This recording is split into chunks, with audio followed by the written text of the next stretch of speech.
que cuenta que su hijo nació con una sonrisa en el rostro. Los hoyuelos, dice la mami, nunca se le borraron de sus mejillas desde que nació. Y este chiquito se ganó el corazón de todos. Bueno, como todo chiquito, pero de sus hermanas mayores, porque era el primer varón de la familia, sus maestros, sus abuelos. Su padre, como todo padre muy parcial y objetivo, decía que era un niño perfecto. Y Cooper se llamaba el niño, Cooper. Gran nombre para un niño. Nació en una familia cristiana, una familia casi perfecta, porque yo conocí a sus pastores, que también era una iglesia casi perfecta, no como la nuestra, bastante perfecta era. Y la familia del niño, de este Cooper, viven en una granja en Dallas.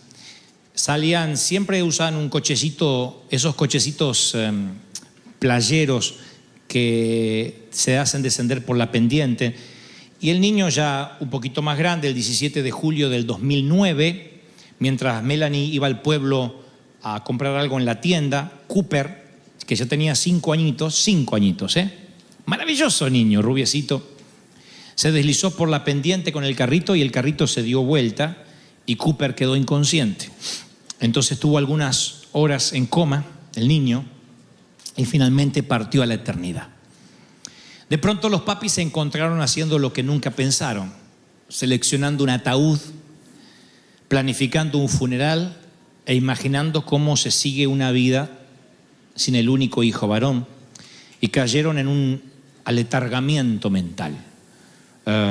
Cada mañana, dice su pastor, yo no estuve con la familia, pero sí con su pastor, me decía que cada mañana se abrazaban y toda la familia lloraba desconsoladamente, literalmente por horas. Después de reunir mucho valor para salir de la cama, se encontraban con familiares que vinieron a tratar de sacar la granja adelante porque la tenían abandonada, estaban dejando morir los animales, no les interesaba nada. Los papás dirían, aguantábamos durante todo el día para llegar a la cama y volver a llorar sin consuelo, tomando todo lo que pudiéramos tomar para hasta quedarnos dormidos. Pero su papá dijo una frase que a mí me impactó mucho, porque él luego escribiría un libro, y en ese libro hay una frase que yo transcribí literalmente, y por respeto a lo que él dijo no agregaré ni quitaré ni una sola frase a lo que es la esencia de lo que intentó decir. Él dijo, no hay servicio cristiano, ni clase, ni libro en este mundo que pueda prepararte para cuando un hijo se te muere en tus brazos. Ahora sabemos lo que significa estar en el fondo del foso y sentimos la sensación de haber perdido la cobertura de Dios. Esto último, luego en el transcurso del libro, él aclarará que realmente no perdió la cobertura de Dios. Pero la frase es quirúrgicamente puesta allí, porque él dice la sensación de haber perdido la cobertura de Dios. Y yo titulé a este mensaje justamente la cobertura, porque está muy de moda hoy hablar de cobertura. A mí me dicen siempre, ¿cuál es vuestra cobertura? La nuestra, las Asambleas de Dios, somos una iglesia técnicamente pentecostal. Pero luego me dicen, y no hay un apóstol que les dé cobertura, que también está muy de moda, ¿no es cierto? Las paternidades. Es decir, fulano es mi papá, menganito, ahí hay papás ofreciéndose por tantos sitios. Hay tantos hijos no reconocidos buscando papá. Y yo siempre digo que las paternidades, en primer lugar, no se ofrecen. Uno no está diciendo, ¿no quieren que yo sea el padre de alguien? No. Que es muy diferente a tener ganas de ser papá. Las paternidades no se ofrecen. Las paternidades se solicitan. Tú dices, tú eres mi papá. Yo no puedo obligar a nadie a ser el papá de alguien. Puedo ser pastor de todo y papá de nadie o papá de pocos. La paternidad es una simbiosis espiritual. Tú dices, estoy bajo la cobertura de este hombre de Dios porque lo he decidido. ¿Por qué decides estar bajo la cobertura de alguien? La palabra de Dios da cierta luz respecto a eso. Dice que las ovejas oyen, reconocen la voz del pastor. El pastor dice, por acá. Y siguen todos. Se pone otro a hablar y las ovejas dicen, esa es una voz que no conocemos. Es la voz la que guía, la que direcciona. Esa es la cobertura divina. Por sobre la cobertura pastoral está la cobertura divina, la cobertura de Dios. Cuando uno dice, estoy cubierto por Cristo. ¿Cómo sabes que estás bajo la cobertura divina? Cuando oyes la voz de Dios. A través del pastor, a través de una canción, a través de la Biblia, de un libro. Tú dices, yo siento que Dios me está guiando. Ahí estás bajo la cobertura. Pero de pronto nos han predicado decenas de mensajes de cómo salir de un foso, de cómo salir de un luto, pero nunca o casi nunca nos han predicado cómo pasar, cómo aguantar en el foso, cómo atravesar un valle de lágrimas sin sentir que hemos perdido la cobertura de Dios. Eso es lo que dijo el papá de Cooper. Sentimos que caímos en un foso y que Dios nos quitó la cobertura. Él tenía esas preguntas y se las hacía a su pastor. ¿No estaba el Señor allí protegiendo a mi chiquito en la pendiente que tantas veces lo hizo en el carrito? ¿No pudo haber mandado un ángel que sostuviera las ruedas del carro y no se dieran vuelta? Y si no lo pudo evitar, ¿por qué no dio vuelta el coma en el cual mi hijo cayó? ¿Por qué no trastocó su salud? ¿Por qué no hizo un milagro? Y para esas preguntas solo hay respuestas cuando estemos en la eternidad. No podemos responder a esas preguntas y un mortal que lo intente ensayará una suerte de explicación torpe, pero no calmará la profundidad del interrogante que tiene un padre que siente que pierde la cobertura divina. Hay un momento en que tu mundo toca fondo. Damas y caballeros, en este mundo los cochecitos se vuelcan. En este mundo el mercado inmobiliario se desploma. En este mundo los resultados del análisis puede que den positivo. Y antes que te des cuenta, sientes que estás en un foso. Y te preguntas si Dios te abandonó. Nos preguntamos, aún viniendo a la iglesia, si Dios nos abandonó. José, estoy hablando del José bíblico, de ser un niño mimado pasa a estar en un foso casi sin escalas. No hay escalas. Es de un niño mimado vistiendo la ropa más prestigiosa del momento a terminar en un foso y luego a estar en medio de una subasta de esclavos en Egipto. El hijo preferido de Jacob era pinchado, aguijoneado, examinado para ver si tenía piojos, tratado como un asno. Fíjense, si un hombre que viste con ropa de marca es el hijo mimado de su papá, de pronto lo examinan como un asno, le miran las orejas, lo desnudan, le tocan los genitales, le meten dedos por cualquier parte para saber si no tiene pestes, porque así se hacía con los esclavos. Eso es denigrante, es por lo menos humillante para un hombre y es obvio que le da lugar a que él piense, perdí la cobertura de Dios.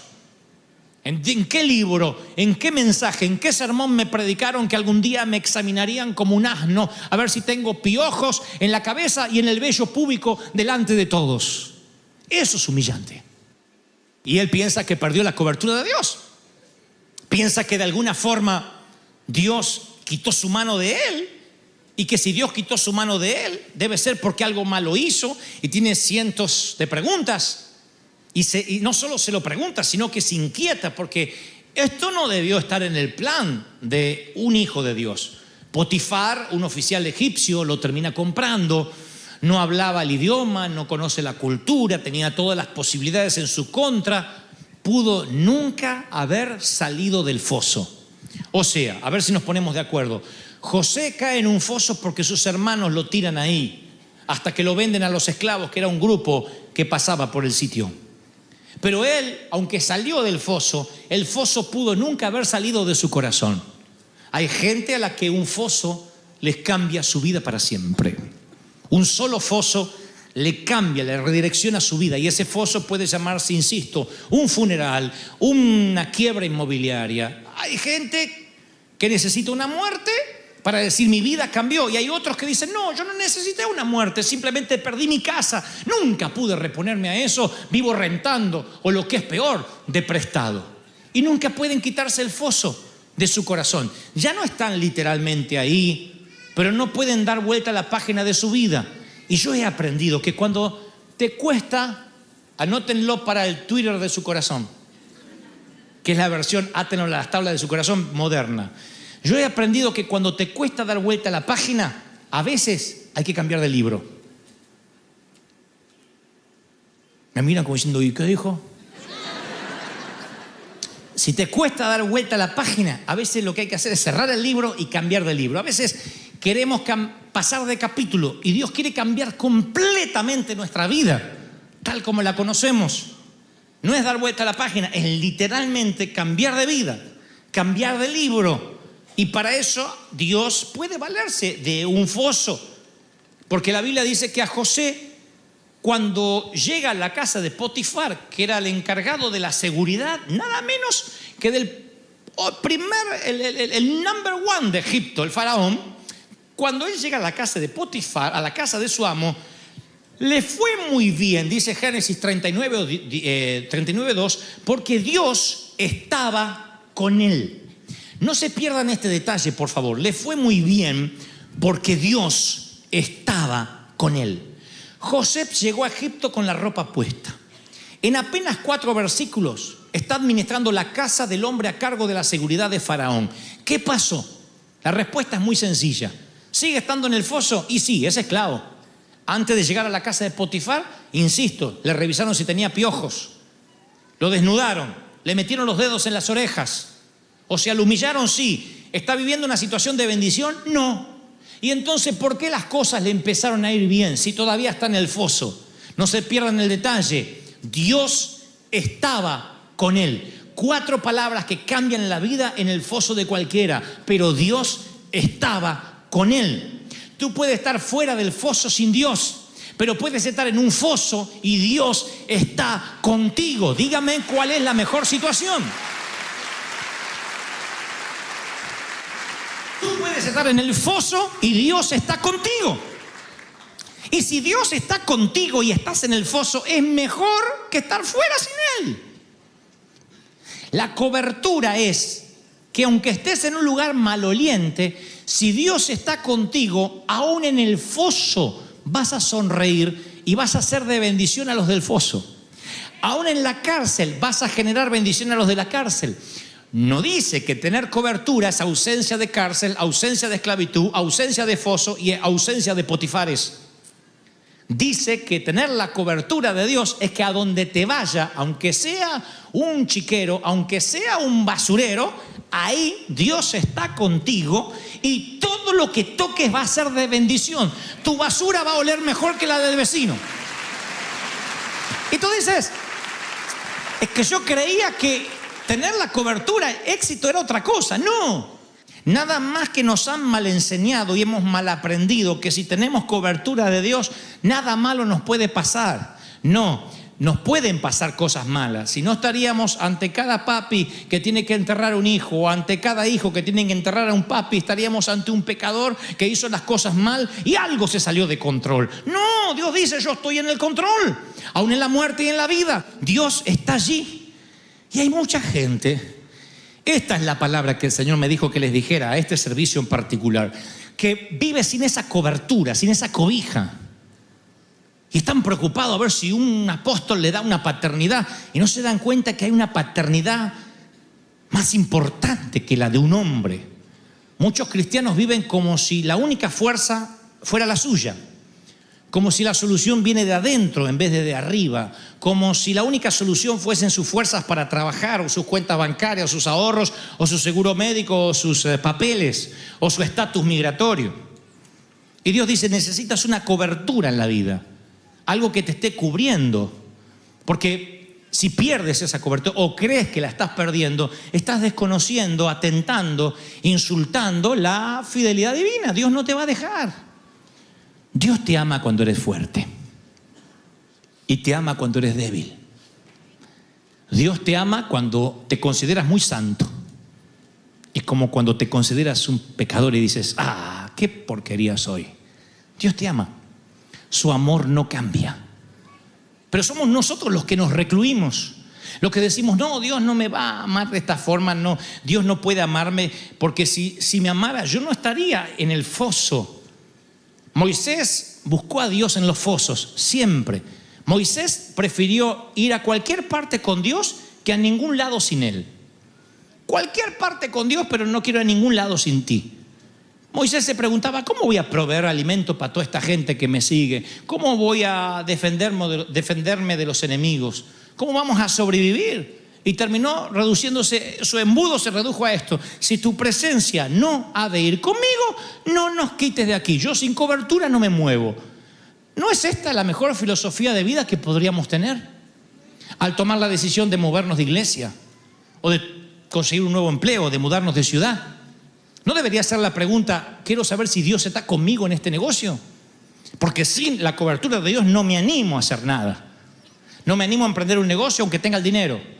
No me animo a comprar aunque me sobre las finanzas. No me animo a renunciar aunque no aguante más. Necesito saber si en esta renuncia está la cobertura de Dios. Si no está la cobertura de Dios, yo no quiero estar en tus zapatos. Porque la cobertura de Dios, cuando te parece, no más que te parece que la pierdes, es una sensación de vacío. Es como que te quitan la red y eres trapecista. Y sientes que si te caes, nadie te va a sustentar, nadie te va a soportar el peso. La pregunta es, damas y caballeros, ¿cómo hacemos entonces para sobrevivir en medio del foso? ¿Cómo pasamos el trance? ¿Cómo hacemos para que esa sensación que se nos fue la cobertura desaparezca y saber que Dios aún sigue con nosotros? Es mi experiencia de siempre, la he contado decenas de veces y la volveré a contar. Cuando mi mamá tiene el primer infarto hace muchos años, yo recuerdo lo que sentí mientras que conducía el automóvil hacia la clínica. Yo sentí que Dios me había dejado. Miren qué egoísta y qué petulante el flaco este. Resulta que mi mamá está en el mismo mundo que estamos todos y no puede tener un infarto porque si no es que Dios me abandonó. Así que, pero yo iba así y veía que todo alrededor estaba en cámara lenta. Yo veía a los demás, todo pasó a estar como caminaban sobre colchones. No puedo tener otra explicación más que esa. Estaban todos caminando sobre colchones de agua. Los médicos, cuando entré a la clínica, todo pareció relentearse y yo solo hablaba con Dios. Señor, ¿por qué? ¿Por qué mi madre? Y el Señor me decía una y otra vez, a los 7 años le quité un cáncer, te la devolví cuando eras un niño ganso de 35. ¿Todavía lloras por tu madre? Sí, pero mi mamá. Y yo no podía entender. Dios empezó a hacerme entender que aún en los fosos la cobertura de Dios está. José se lo pregunta cuando lo revisan como un esclavo. Se lo vuelve a preguntar en la casa de Potifar y luego en la cárcel cuando se olvidan de él. He perdido la cobertura, no me la quites. David peca y dice, he perdido la cobertura, no la quites. Moisés dice, no me quites la cobertura, no me muevas de aquí. Hombres desesperados porque sienten que Dios quitó la mano, pero Dios no la quitó. Es la sensación que sentimos de enfrentarnos al vacío y no tener las explicaciones racionales por qué ese vacío está delante de nuestros ojos. Entonces yo he aprendido que uno tiene que reclamar, confiar en esa cobertura divina. ¿Cómo? Siendo más esponja que piedra. Porque tú pones una piedra en el océano y solo se bañará por fuera, por dentro sigue igual, pero pones una esponja y absorbe el agua. El océano penetra y altera la esencia de la esponja. Así que la pregunta es, en el foso, ¿qué vas a hacer? ¿Resistir o recibir? ¿Escuchar a Dios en el foso? ¿Qué me quieres enseñar con esto? No puedo cambiar, yo no haría los planes así si fuera Dios, pero no soy Dios. Así que, ¿qué quieres enseñarme? Tú puedes endurecer el corazón como piedra o ser una esponja. A tal punto que donde José iba, las cosas le iban bien. Los corazones de piedra nunca salen del foso. Los corazones que se endurecen nunca salen del foso. O lo que es peor, el foso nunca sale de sus corazones.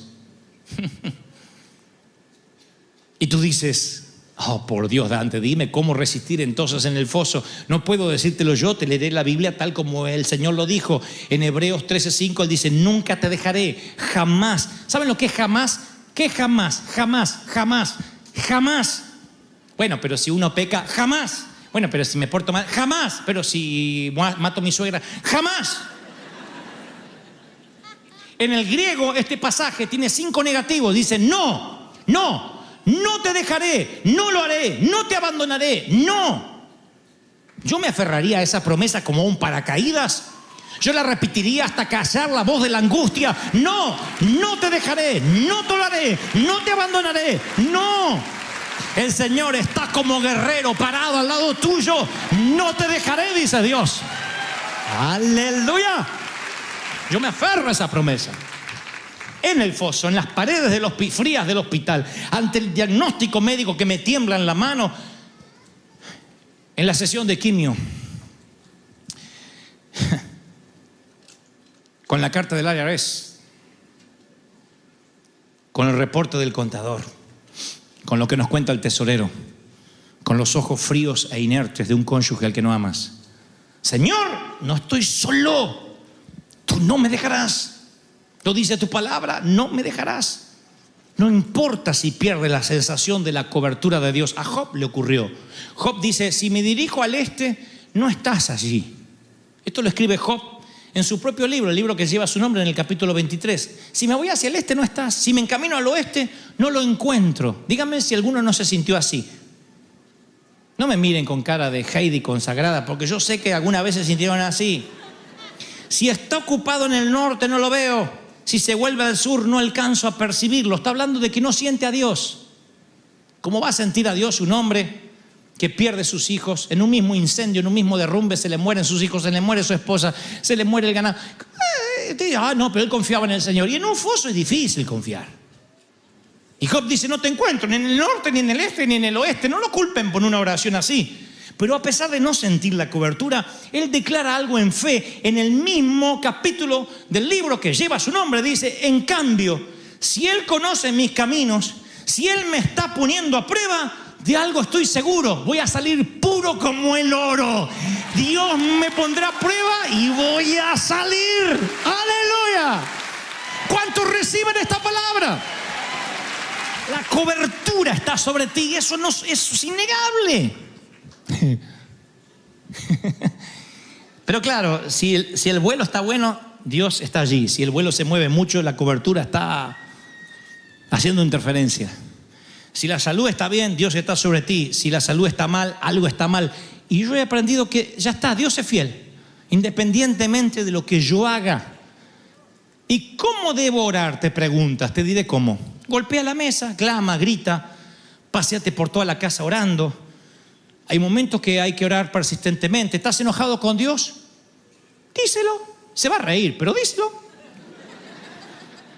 Jeremías lo hizo. Estaba en el exilio, hambre, muerte, y llenó sus devocionales. Jeremías, con tantas quejas, eran quejabanza. ¿Vieron que dice, eso hermano que hacen quejabanza? Eso Dios no lo quiere. Pero Jeremías, hombre de Dios, se quejó tanto que a su libro le puso Lamentaciones. Lamentaciones de Jeremías, así se llama el libro. Lamentaciones. Y a nosotros se nos pasa por alto. No son las bendiciones, los agradecimientos de Jeremías. Son lamentaciones.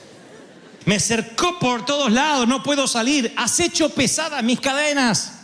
Aun cuando clamé, Dios cerró los oídos a mi oración. Qué rabia que tiene. ¿Por qué el Dios dejaría que esto estuviese incluido en la Biblia?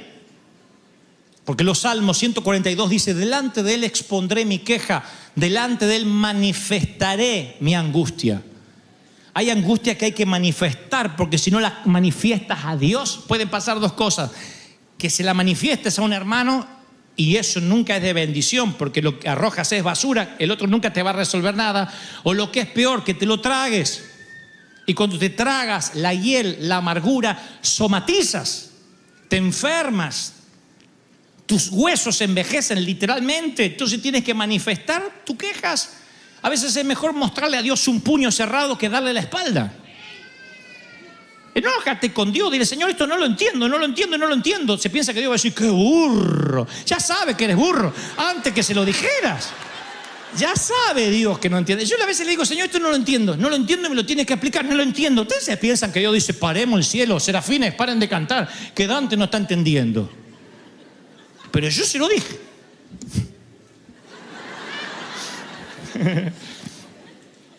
San Agustín decía, cuán hundidos están en el foso aquellos que ni siquiera claman por salir. Porque algunos literalmente se dejan estar, bajan los brazos y dicen, ya está, ¿para qué? ¿Ya qué? Ya está, ya no tengo más solución. ¿Cómo ayudas a una persona así? En cambio, aquel que te dice, necesito ayuda, necesito salir, estoy angustiado, no puedo vivir así, es porque quiere salir. Es porque se angustia, es porque reconoce que está en el foso. Y la Biblia no dice, alégrate en el foso, porque a veces no te dan ganas de alegrarte. Podríamos alegrarnos en un funeral de un ser muy amado, no. Pero sí la Biblia dice, no te atrevas a decir que yo quité mi cobertura, porque yo estoy ahí. Porque hay cosas que no vas a entender hasta que estés en el reino de los cielos. Mi querido, como José, Dios quiere usar tu Egipto y el foso para enseñarte que Él está contigo. Puedes perder a tu familia, puedes perder lo que tenías, pero Dios sigue estando en pie. Yo estoy contigo y te guardaré donde quiera que fueres. Génesis 28:15. Yo te guardaré donde quiera que tú fueres. Tú puedes sentir que perdiste todo, pero Dios dice, no has perdido mi cobertura. Tal vez no tienes la vida que sueñas, pero sí la vida que muchos sueñan tener.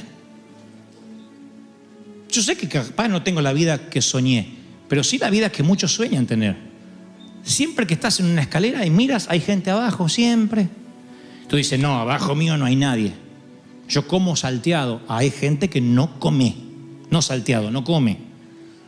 Tú dices, estamos comiendo arroz todos los días. Hay gente que no come arroz. Y siempre hay gente más abajo. Pasa que si uno se mira con los que están arriba, se frustra, se deprime. Uno tiene que saber en perspectiva, mirar en qué parte de la escalera está. Entonces a veces uno maldice por el foso y dice, ¿por qué Dios me abandonó? Eres parte de todo un engranaje, de toda una humanidad que a veces te toca estar acá, a veces te toca estar acá, y la cobertura de Dios no se va. Dios nunca te ha dejado, Dios nunca te va a dejar. Divorciado, Dios nunca te va a dejar. Abandonada, Dios nunca te va a dejar. Huérfano, Dios nunca te va a dejar. Perdiste un hijo, Dios nunca te va a dejar. ¿Cómo lo sé? Porque no sé de divorcios demasiado, no sé de huérfanos. Énfasis, aunque no predicaré de esto ahora, pero yo hacía énfasis en especial manera acerca de los tiempos o las temporadas en que Dios abre los cielos de un modo específico. ¿Qué es un cielo abierto? Según la palabra de Dios, y no el diccionario de la Real Academia Española, sino un cielo abierto conforme la palabra de Dios. Es un vórtice, es un momento donde por alguna razón la soberanía, la bondad y la providencia divina coincidentalmente deciden tocar un sitio de manera particular. Claro, los teólogos difieren, dicen, no, Dios es omnipresente y está en todos lados. Y yo siempre hago esta aclaración desde el principio de los tiempos. Soy monotemático y repetitivo, pero lo diré otra vez. La omnipresencia de Dios significa que Él está en todo sitio. Él está aquí y también los ojos de Dios están sobre el prostíbulo. También están en Nevada, Las Vegas, en cada casino donde se está jugando. En cada sitio donde alguien se prostituye o se droga, Dios lo está observando. Dios no es que da vuelta la cara y hay ciertos sectores donde no está Dios. En todo sitio está Dios. Dios está en las guerras, Dios está en la miseria, Dios está en la pobreza. No está actuando de manera directa, pero está observando. Con dolor, supongo que a veces con lágrimas, pero está observando en cada sitio porque Dios está presente en todas partes. La omnipresencia de Dios. No hay sitio donde Dios no esté. Esa es la omnipresencia. Dios está en todo sitio. La omnisciencia es que todo lo sabe, la omnipotencia es que todo lo puede. Pero hay algo que se llama la presencia manifiesta de Dios. Sitios particulares a donde Dios le gusta estar de un modo muy especial, donde Él encuentra una atmósfera para manifestarse. Sitios donde por alguna razón, de manera geográfica o topográfica, Dios elige soberanamente, se le antoja moverse o levantar campamento. No significa esto que Dios no esté en otras partes, Dios también está, pero la presencia manifiesta es literalmente donde Dios abre los cielos. Ahora, esto que les voy a transmitir va a incomodar la teología de algunos. Dice el Señor en 2 de Crónicas 7:14, si se humillare mi pueblo, sobre el cual mi nombre es invocado, y oraren y buscaren mi rostro, y se convirtieren de sus malos caminos, yo me volveré a vosotros, etc. Pero hay algo que me llama la atención y siempre me pareció casi como una dicotomía, no deberían estar juntos allí, que es, dice, si se humillare mi pueblo. No dice si se humillare ese pueblo que dice llamarse mío. Él está diciendo, es mi pueblo. Si mi pueblo buscare mi rostro. Esto me lleva a pensar varias cosas. Primero, nunca dejamos de ser su pueblo. Convengamos, somos el pueblo de Dios. Somos el pueblo de Dios, nos equivoquemos o no. Dios te ama cuando eres fuerte y cuando eres débil. Él no dice, si se humillara esa gentuza, esa chusma, entonces se transformarán en mi pueblo. Él le habla a su pueblo. Como una mamá que dice, si este condenado de hijo lava la ropa y no me deja el calzón tirado ahí, entonces le voy a dar el iPad. Pero nunca dice que deja de ser tu hijo. Si este bastardo lava su ropa, entonces volverá a ser mi hijo. El Señor no está en discusión de que somos sus hijos. Somos sus hijos. Eres el hijo y soy el hijo de Dios. ¿Estamos, sí o no? Nos aúna la misma sangre de Cristo que fue pagada por todos nosotros. Ahora dice, si se humillare mi pueblo y buscare mi rostro. Esto me lleva a pensar qué bien podríamos ser el pueblo de Dios y nunca haber visto su rostro. Esto me lleva a pensar que bien podríamos ser como Absalón, el hijo del rey proscripto que rondaba el palacio durante 2 años, pero no tenía permitido ver al padre. No les contaré la historia ahora porque es bastante extensa, pero en resumidas cuentas, Absalón había cometido un asesinato. El padre no lo quiso eliminar, no lo quiso asesinar como correspondía o ejecutar como se hacía con los asesinos, pero lo saca fuera del palacio y él rondará el palacio por 2 años sin jamás ver el rostro del padre, el rostro del rey. Tú puedes vivir en una ciudad, disfrutar del agua corriente, de la electricidad, de todo lo que la ciudad tiene, pero nunca haber visto al alcalde. Algo similar puede pasar con el pueblo de Dios, que uno puede ser su pueblo, sin embargo, nunca buscar su rostro. Y el Señor dice, si buscaren mi rostro. Entonces yo pregunto, si somos su pueblo, ¿por qué deberíamos buscar su rostro? Y mi respuesta es porque su favor fluye donde está su rostro, porque su unción fluye y su gloria cuando podemos ver el rostro de Dios. La gente lo nota. La gente notó cuando Moisés tuvo un encuentro real con Dios y decía, tápate el rostro porque no te podemos ver. Tan solo había visto las espaldas de Dios, la parte de trasera de su túnica, y su rostro, el rostro de Moisés, brillaba. ¿Cómo haces para arder si no puedes encender con un fósforo, con una cerilla? No puedes encender la zarza. La única forma de que ardas es que te acerques a Dios, busques su rostro y la gloria se te mante. Y la gente dice, hay algo en ti. Te ves más joven, te ves más atractiva, te ves más llamativo, te ves más feliz. Te ves feliz, no importa la edad que tengas. Tu piel se puede arrugar, tu cabello puede ser más cano, pero el corazón cada vez está más alegre. Y la palabra dice que la unción, el corazón alegre, hermosea el rostro. Es un tip de belleza para muchas mujeres que gastan fortunas en el spa. Ahora, ¿cómo se alegra el corazón? Cuando te acercas a Dios. Si se humillare mi pueblo y buscare mi rostro. Ahora, la manera en que uno adquiere brillo en el rostro es un encuentro con la zarza. Moisés está en el patio trasero del desierto, olvidado hace 40 años. Se considera un asesino, mató a un egipcio por defender a un hermano judío. Y ahora él se siente que no pertenece ni aquí ni allá.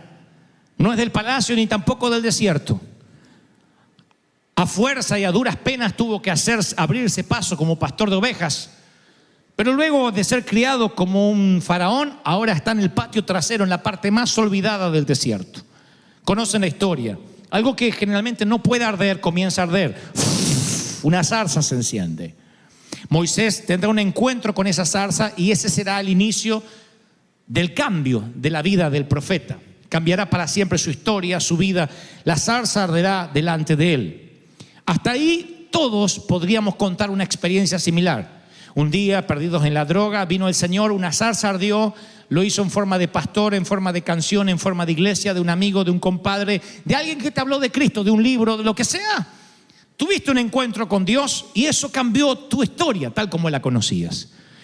El tema es que la mayoría de nosotros nos emocionamos con una zarza ardiendo y podemos caer en el error de levantar un altar a la zarza. Quedarnos por horas, por días, por semanas, décadas, años celebrando en derredor de la zarza. Tú dices, ¿quién haría eso? La mayoría de las congregaciones.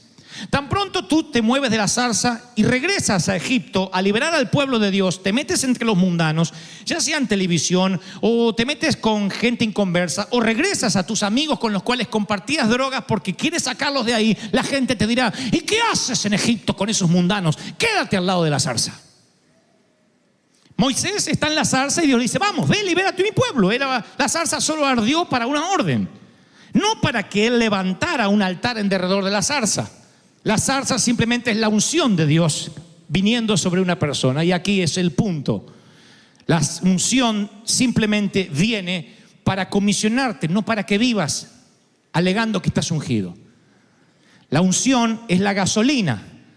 Pero si tú te sientas sobre un tarro de gasolina, si este no fuera un canasto, si fuera un tarro de gasolina y yo lo lleno, luego me siento arriba y quiero que me lleve a alguna parte, no me llevará a ninguna parte. Y yo digo, ¿por qué? Si la gasolina se supone que me debe llevar, la gasolina es la unción, pero no te llevará a ninguna parte si esta gasolina no es puesta en un automóvil. ¿Me siguen, sí o no? La zarza es lo que te comisiona. Y todos hemos tenido un momento de zarza y la mayoría hemos creído que ahí es donde nos tenemos que quedar. Ovejas en medio de ovejas, le tenemos miedo a los lobos. El Señor nos comisiona y dice: yo los envío como ovejas en medio de lobos. Y es como si no lo hubiese dicho, como que nos dijera: los envío como ovejas en medio de ovejas. En la conferencia Corazón Abierto, que yo llevo a todas partes del mundo, siempre digo que las ovejas, le gusta seguir ovejas porque el seguir un trasero de oveja es hipnotizador. Y tú vas siguiendo atrás. Y tú dices: ¿está el pastor delante? No sé, pero tantos traseros de ovejas no pueden estar equivocados. Y sigues traseros de ovejas. Por eso la palabra dice que las ovejas se descarrían, porque con que se descarrían las dos de adelante, todas las ovejas siguen los traseros de esas ovejas descarriadas y van todas atrás. Y todas creen que están yendo a buen destino. No están yendo a buen destino, quizá. Pero como hay muchas ovejas alrededor, miramos y decimos: huele a oveja, todos somos ovejas, todos nos parecemos ovejas, no nos movamos del lado de la zarza.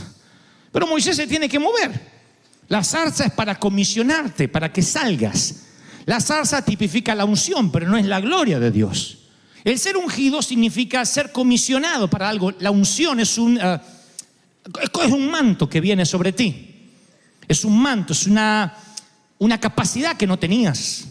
Es un manto. Cuando Dios te llama a algo, si Dios te da la unción para ser empresario, tendrás la capacidad. Si no eres tú el que administra, tendrás la capacidad para contratar un administrador.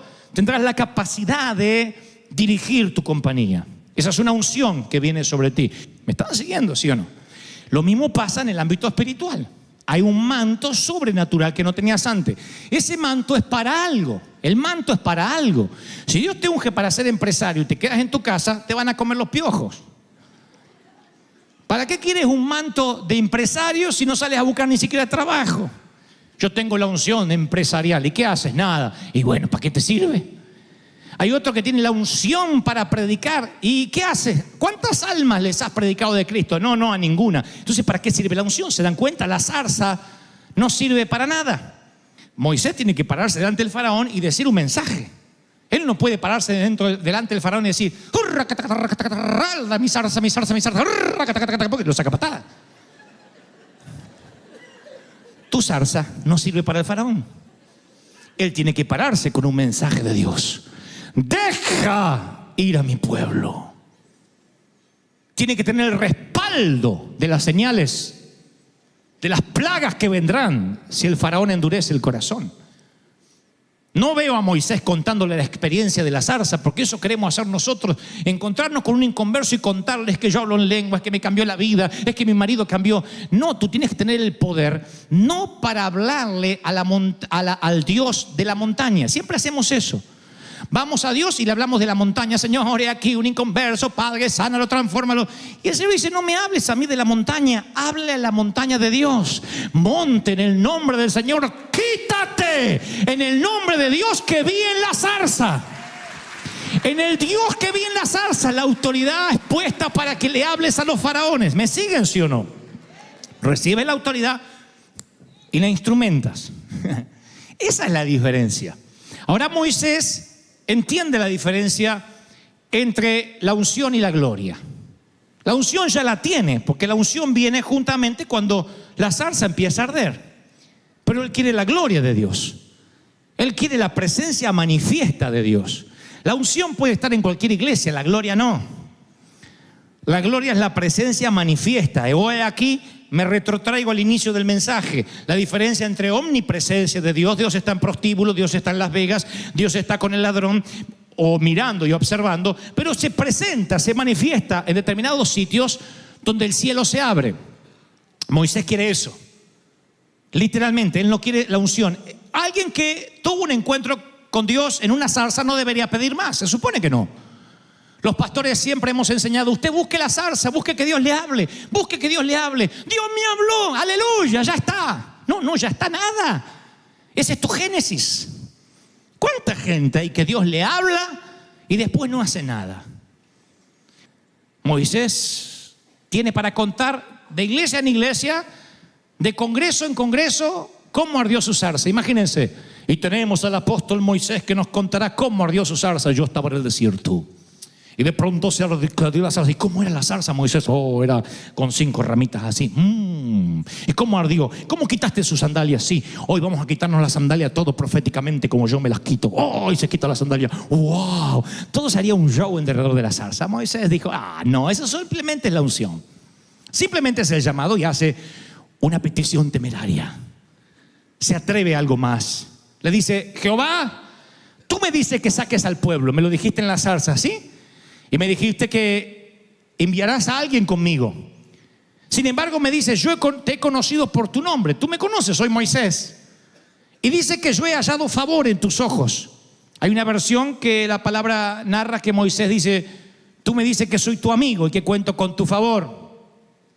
Luego Moisés sigue diciendo en Éxodo 33:15, mira, danos algo especial. Ve con nosotros. No nos hagas salir de aquí si tú no vas con nosotros. ¿Cómo vamos a saber, el pueblo y yo, que contamos con tu favor? Y luego, escuchen esto si no es magistral. Oigan esto, fíjense si esto no resume todo el mensaje. ¿En qué nos diferenciaremos de las demás iglesias? Bueno, él no dijo iglesias, él dijo, ¿en qué nos diferenciaremos de los demás pueblos de la tierra?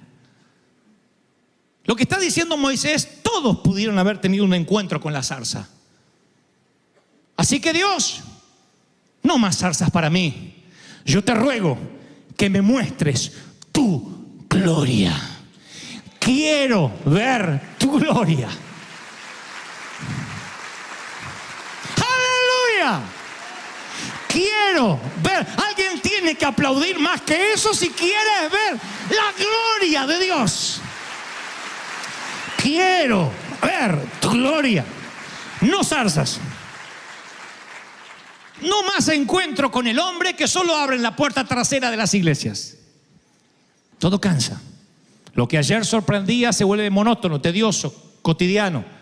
Callos espirituales. Alguna vez les hablé de esto. Los que están expuestos al estiércol, tú llegas la primera vez y no soportas el olor, pero en un momento se te hacen callos nasales. Pregúntenle a los forenses que trabajan con cadáveres. Tú dices, ¿cómo trabajan con cadáveres y maquillan los muertos? Pregúntenle a los que hacen autopsias si se acostumbraron. Te dicen, sí, nos acostumbramos. O quienes están en la guardia de un hospital y alguien llega con los dedos dentro de un tupper. Dice, me cosen los dedos. En el mejor caso son dedos. A veces salen con los riñones así. A veces con los intestinos al aire porque le dispararon. Y hay gente en la sala de guardia que se acostumbraron a eso. Tienen que hacer callos emocionales. En los hospitales, en las morgues y con los forenses funciona. Pero ¿qué pasa si en la iglesia se te hacen callos espirituales? ¿Cuándo muere una iglesia? Les diré cuándo muere. ¿Quieren saber cuándo una iglesia está muerta? Si el pastor hace un llamado al altar y mientras que la gente pasa al altar, que es el milagro más grande que un paralítico caminando, más grande que un ciego viendo, porque esa gente se iba al infierno y ahora se irá al cielo. Esa gente cambiará su vida para siempre, es el milagro más grande. Si cuando la gente arrepentida pasa al altar, los demás bostezan y se van corriendo al parqueo para que no les agarre el trancón, para no perderse la cita en Macaroni, entonces es una iglesia muerta. Porque este milagro ya no los conmueve. Cuando haya un bautismo y nadie lo quiera mirar, es una iglesia muerta. Cuando gente esté llorando y otro al lado esté mirando la hora, es una iglesia que empieza a morir. Y el olor pútrido ya llegó a la presencia de Dios. Es gente que tuvo zarza pero no conoce la gloria de Dios. Y Moisés dice, ¿cómo nos vamos a diferenciar? ¿En qué seremos diferentes? Te ruego que me muestres un destello, un poco de tu gloria. Y Dios dice, ok, te voy a mostrar un poco de mi gloria. No puedes verla toda, pero porque ningún hombre me verá y vivirá, no con un cuerpo terrenal. Así que verás un destello de mi gloria. Esto me enseña otra cosa, que la gloria sí es accesible, sí se le puede pedir a Dios. No solo dame unción, sino quiero tu gloria en mi vida. Quiero ver tu gloria. ¿A alguno le gustaría ver la gloria de Dios esta tarde? Muero porque eso ocurra. Y Dios dice, ok, vas a ver un destello de mi gloria. Voy a hacer pasar una parte de mí. Te voy a ocultar tras una roca, que también es un símbolo espiritual. La única forma de ver a Dios es a través, oculto atrás de la roca, que es Jesucristo. Sin Jesucristo tú no puedes acceder a Dios. Así que lo oculta detrás de una peña para que Dios pueda pasar y dice, te vas a asomar y me vas a ver cuando ya me estoy yendo. Y le dice Dios, si no conoces la historia, podrías pensar que Dios le dirá algo como, haré pasar mi justicia delante tuya. No, mi santidad pasará delante tuyo. O mi ira. Verás un despliegue de mi poder. Cuando te acerques, te haré unos fuegos artificiales mejores que Disney, con planetas y cosmos. Voy a mostrarte mi poder creativo. O, ¿qué tal si traigo los pecados tuyos a la memoria y te muestro que todo lo sé, mi omnisciencia, y te muestro como en una película lo que haces en secreto para que sepas que todo lo veo? Dios podía haberle mostrado cualquier atributo. ¿Saben cuál le muestra? Haré pasar todo mi bien. Verás mi bondad. Vas a ver mi bondad, dice Dios. Si quieres ver mi gloria, vas a ver mi bondad. Voy a mostrarte cuán bueno soy. Porque muy pocos me piden ver la gloria y yo te voy a mostrar mi bondad. Tendré misericordia con el que quiero tener misericordia y seré clemente con el que quiero ser clemente. ¿Saben lo que es esto? Esto es soberanía de Dios, escandalosa soberanía de Dios. Lo que les molesta a los religiosos es que de pronto hay un grupo de hispanitos que no eran nadie y un día no se conforman con la zarza, le piden la gloria a Dios y Dios decide ser bueno con ellos, les regala una harina, les trae bendición, trae las almas del norte, del sur, del este y del oeste y dice, yo soy bueno con quien quiero ser bueno, con quien se me antoja ser bueno y no hay quien me diga qué haces. ¡Aleluya! ¿Cuántos dicen gloria a Dios? Y eso molesta. Cuando Dios hace pasar la bondad, molesta a muchos. ¿Pero por qué les molesta? ¿Y por qué Dios bendice a ese? Y claro, les da bronca. Es que no puede ser, no hay explicación. Es la parábola del obrero de la 11ª hora. Dios contrata a este de las 9 de la mañana, a este de las 3 de la tarde, a este de las 5 de la tarde. Y a todos les paga por igual. Y el que trabajó todo el día se queja. ¿Y por qué? Ese es el síndrome del hermano mayor del hijo pródigo. Viene el hijo pródigo sucio, se malgastó la plata, viene oliendo a puerco y el padre dice, lo que se había perdido volvió, hagamos una fiesta. Y el mayor, como el perro Patán, ¿se acuerda?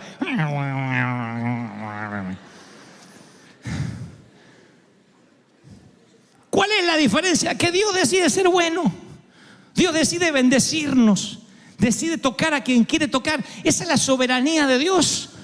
Dios decide ungir a Moisés. Moisés es un asesino. Miren, por favor, no, a mí no me gusta que me higienicen la Biblia, porque siempre hay gente que me la higieniza.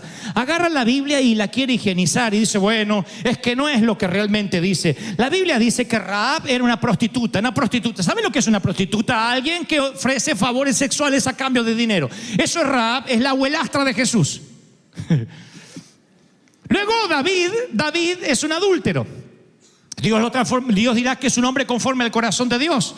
Luego me encuentro con un Salomón, que es un hombre orgulloso. Sin embargo, Dios le dice que construya el templo. Luego me encuentro con Saulo, que confiesa tener una debilidad y hasta el día de hoy no sabemos cuál es. Él le dice un aguijón en la carne, una debilidad que pide 3 veces que Dios se la quite. Y Dios le dice, no te la voy a quitar, porque si te la quito te vas a agrandar como un argentino. Bástate de mi gracia. La Biblia está llena de gente completamente imperfecta. Son gente llena de errores, llena de complicaciones. Hay pederastas, hay aquí ninfómanos, adictos al sexo, hay ladrones, hay mentirosos, hay estafadores. Eso es la Biblia, un montón de gentuza que no debería estar acá. ¿Por qué están acá? Porque Dios es bueno con quien decide ser bueno y se le place mostrar su gloria. ¡Aleluya! ¿Alguien está recibiendo esta palabra? Dígame amén. Voy a terminar con esto. Hace muchos años yo fui a un congreso. Yo empezaba mis primeros pasos ministeriales y el Señor me dio una palabra para esos miles de jóvenes que llenaban ese sitio y dije algo como, ¿saben? Dios sabe que estás atado a masturbación, a pornografía. Dios sabe que tienes pensamientos impuros, que luchas, que has estafado, que has mentido, que has bajado y mirado películas piratas, que has copiado música de internet. Y empecé a revelar pecado por pecado. Y de pronto toda la atmósfera cambió. Y luego dije, vengo a hablarte de un Dios que no quiere que lo sigas haciendo, pero quiere perdonarte, quiere limpiarte. Como aquella mujer que fue sorprendida en el adulterio y estaba envuelta en sábanas avergonzada. El Señor quiere perdonarte y los arrojadores de piedra arrojarán las piedras a la tierra y ninguno te condenará. El Señor no te condena. Empezaron a sollozar, cargados por sus propios líderes, diciéndole: nunca lo has de lograr, fracasaste, te vimos, disciplina. Y tú no puedes soportar la disciplina y echa la ley, echa la trampa. A mí dime una doctrina, dime algo que no tenga que hacer y yo lo haré. Y tú también, porque eres hispano. Yo sé que ninguno de ustedes jamás se coló en una fila. Y Dios sabe que esa es nuestra naturaleza. Y entonces, como sabe que esa es nuestra naturaleza, lo único que tiene para darnos es gracia. Gracia. Moisés, ve y libera a mi pueblo. ¿Yo? Si yo soy un asesino, un proscripto, me busca todo el mundo. Egipto me busca, en Israel no me acepta, ni siquiera pertenezco al desierto. Ve, porque yo estaré contigo. Y lo unge, sin que él lo pida. El manto cae sobre Eliseo cuando él estaba arando una yunta de bueyes, sin que él lo pida. Y luego esos hombres piden la gloria de Dios. Eliseo dirá: quiero una doble porción del espíritu que hay en Elías. Moisés dirá: yo quiero ver tu gloria. ¿Qué creen? ¿Que lo merecían? No pienses algo como: bueno, eran Moisés, eran Elías, eran como tú o peores. O tú asesinaste a alguien, o mataste a tu suegra y no lo sé, o pusiste arsénico en un pequeño bombón y se lo diste. ¿Verdad que no mataste a nadie? Entonces estás en una condición más alta que Moisés. Sin embargo, Moisés hace una petición temeraria. Y no lo mires como el gran Moisés. Es un asesino, un proscripto, un fugitivo. Debería estar en la cárcel con un traje naranja. No está en Alcatraz, no está en Guantánamo, está en el desierto. Y aún así, quiero ver tu gloria. Ok, haré pasar mi bondad. Porque si te hago ver mi justicia, te debería fulminar. Si te hago ver tus pecados, tu estima se destrozará. Así que confórmate con esto, Moisés, Pablo, bástate en mi gracia. Mostraré mi bondad y cada vez que te use o te bendiga, solo agradéceme, porque no te lo mereces. No has hecho nada para ganártelo. Esa es la diferencia de la unción y la gloria. La unción, yo puedo decirte cuando Dios me habló en aquel apartamento en Buenos Aires, cuando Dios vino la primera vez y hablarte de mi zarza, y ustedes dirán: wow, qué zarza tiene el pastor. Pero la gloria, no tengo nada que ver con la gloria. No puedo asumirme el crédito de la gloria. Hay un momento donde Dios te habla y yo no puedo decir: ¡hey! Finalmente el milagro de comprar este edificio se dio. La mayoría conoce la historia, quizás otros no. Teníamos alguien que era una suerte de cosigner que nos salía de garante y él se hizo para atrás a último momento y nos quedamos sin red. Teníamos que dejar este lugar y esa noche el Espíritu Santo intranquiliza de manera tal al gerente general del banco que nos llama y nos dice: el Espíritu Santo no me dejó dormir. Esto fue 12 horas después de habernos dicho: olvídense, están fuera de la arena, no tienen historia crediticia. Pero el Espíritu Santo siempre actúa de manera misteriosa, de manera que nosotros no imaginamos. Y esa noche lo intranquiliza, se despierta por la mañana y nos llama y dice: el harina es de ustedes, nadie más puede utilizar ese lugar que no sean ustedes. Así que queremos vendérselo. Hay una serie de trámites para hacer, pero vamos a vendérselo. Entonces, empezaban a ver que teníamos, no teníamos nada. Y tienen a alguien que puede poner un terreno, no, nada, no tenemos nada. Solamente la fe de que vamos a pagar y vamos a honrar siempre nuestra deuda hasta que esto esté completamente pago. Pero los gerentes del banco, esto es lo que voy, empiezan a investigar, ya hace 3 años atrás, empiezan a investigar nuestra iglesia y dicen: hemos descubierto que este hombre, por mí, está todos los domingos. Y nosotros lo decimos casi como algo maravilloso. Sí, le digo yo no falto nunca, dentro de lo posible. Si no estoy un domingo, que me busquen en terapia intensiva.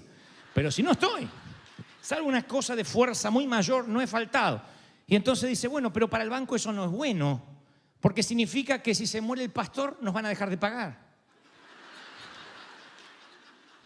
¿Y eso qué significa? Y que tenemos que hacerle un seguro de vida a este hombre. ¿Qué es un seguro de vida? Bueno, te ponen un valor y el valor que te asignan tiene que ver con la vida que estás teniendo. Entonces preguntan: ¿este hombre viaja mucho? Sí, viajo mucho. Y queremos saber si viaja a países de alto riesgo. De México para abajo, todos son alto riesgo. Claro, si yo le digo, mire, voy mucho a Suiza, de Suiza hago a veces paradas en España, de tanto en tanto voy a Alemania, bueno, no hay ese problema, pero cuando yo dije voy a México, Caracas, Ciudad de DF, Buenos Aires, dijeron, hay que asegurarlo porque este vive con una pistola en la cabeza. Cuando a mí me quieren asegurar y me preguntan a qué países de riesgo voy, a mí se me abre un nuevo panorama, porque para mí México no es un país de riesgo, ni Buenos Aires no es una ciudad de riesgo porque yo nací ahí. Y aunque está compleja la cosa, en toda América Latina, uno caminaría por Venezuela, por Guatemala, por El Salvador, porque de alguna manera huele a nosotros, a nuestro territorio. Y hasta uno conoce la cara de asaltante cuando alguien se te va acercando, ¿no? Para sobrevivir en América Latina no te acerques a asaltantes ni a políticos y entonces vas a sobrevivir. Pero entonces se me abre un panorama. ¿Qué son países de alto riesgo? Y me pongo a investigar. Y como tenemos a mano la red y el Google, pongo países de alto riesgo y me aparecen, o ciudades de alto riesgo, me aparecen países o ciudades o naciones que están en litigio. El Líbano, Beirut, Irak. Y dice, para adquirir o para solicitar visas para estos sitios deben llenar una forma. Y hay una de las formas, si por ejemplo quieres ir a Beirut o a Irak, hay formas que dicen prueba de vida. Tienes que redactar tu prueba de vida. Yo digo, ¿qué es prueba de vida? Y dice, preguntas que podrían hacerte si te toman como rehén. Son preguntas cuyas respuestas conozcas íntimamente tú y tus seres más queridos. Son las pruebas de tu vida. No puede ser una contraseña. Esto no es la contraseña ni el password del teléfono. Son cosas que si te tienen capturado tu familia para saber que estás vivo, tu familia tiene que reconocer esos tips en ti. Por ejemplo, llama al captor y dice, tengo a su marido.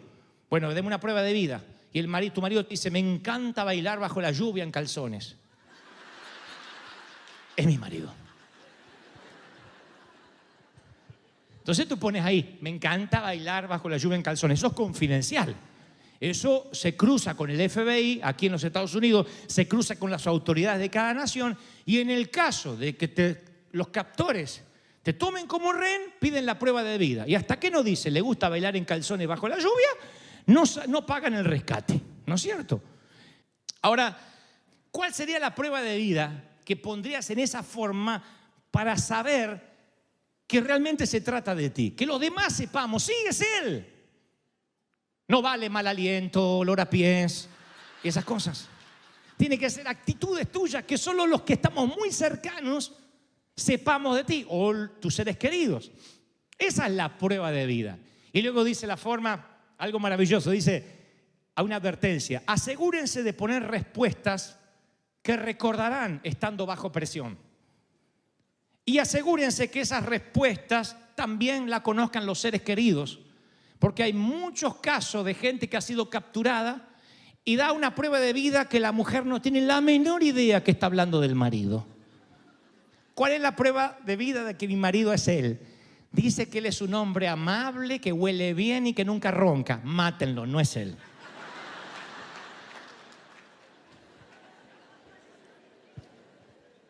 ¿Qué demuestra en este momento que estás plenamente vivo? Esa es la pregunta. Eso es lo que a mí me volvía loco ayer la pregunta. Digo, ¿qué demostraría que estoy plenamente vivo? Porque la mayoría no escogemos entre vida y muerte. Escogemos entre existencia y muerte. Lo cual es distinto, mis queridos. Existir no es honrar la vida. Los evangélicos, los cristianos evangélicos hemos acuñado la frase de que hay vida más allá del sol y lo creemos, pero que la eternidad es lo que tenemos que proclamar y esperar. Sí, eso es una gran verdad, pero de la eternidad para acá no hemos nunca hablado la manera en que debemos vivir, la forma en que uno tiene que vivir, no existir. Y hay gente que le tiene tanto miedo a la muerte que no puede disfrutar la vida. Y si no le tiene miedo a la muerte, le tiene miedo a todos los parientes de la muerte, el fracaso, el desengaño, las heridas. Y entonces escoge no vivir, escoge existir, que la vida le pase. Mis queridos, vivir duele, enamorarse duele, tener hijos duele, en algún momento duele. Ahora, ¿por eso te vas a perder de tener hijos para evitarte ese dolor? Ustedes dicen, no puede haber gente que evite tener una familia para no sentir dolor. Sí, es gente que cree que podría no sufrir evitando el riesgo, evitando abrir el corazón otra vez. Hay gente que se queda sola porque la vez que abrió el corazón se lo hicieron añicos y cierran su alma. Y algunas se casan sin alma y emprenden la vida sin alma. Nunca nadie las llega a conocer. Son tan introspectivas, tan metidas en sí mismas que no pueden vivir, se olvidan de vivir, no ríen, no lloran. Y la vida es llorar, la vida es enojarse a veces, la vida es levantar la voz, la vida es airarse en momentos con lo que tienes que airarte, la vida es matarte de risa hasta que te duele la panza, la vida es vivirla plenamente. Porque si tienes miedo a que te va a doler cada cosa que emprendas, no vas a emprender nada. Estudiar duele, trabajar duele, tener hijos duele, hacerlo es maravilloso. Pero tenerlos, algunos dicen, ni eso, ni hacerlo para mí es maravilloso. Bueno, justamente. Y hasta que uno no se da cuenta que es terminal en esta vida, no tratamos al tiempo con el respeto que se merece. Al tiempo hay que respetarlo, al tiempo no se lo puede ignorar.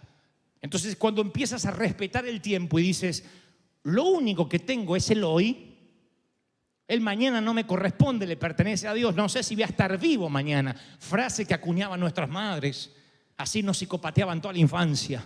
Yo se los he contado muchas veces. Dame un beso, mamá, voy hasta la esquina, dame un beso que cuando volvés puedo estar muerta.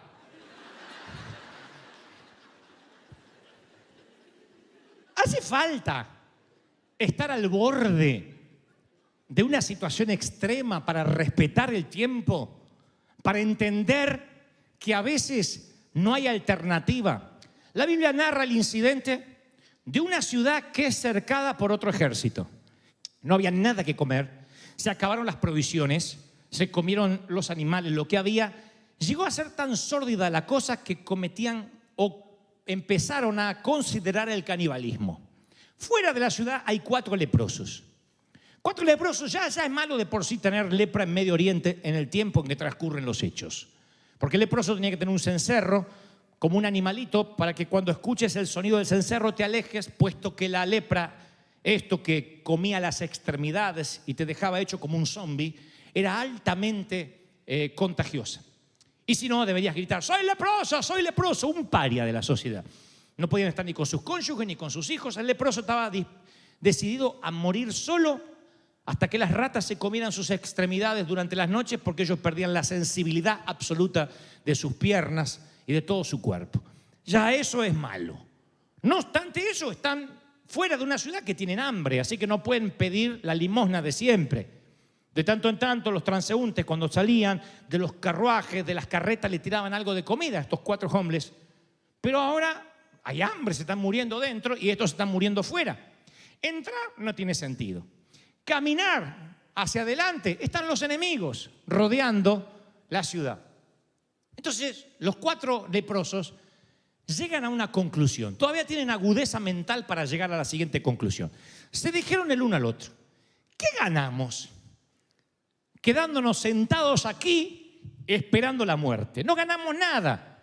Y si entramos a la ciudad nos morimos de hambre, como todos los demás. Pero si nos quedamos aquí, también nos va a suceder lo mismo. Así que, muchachos, ¿por qué no vamos al campamento de los sirios, que eran los enemigos, para rendirnos?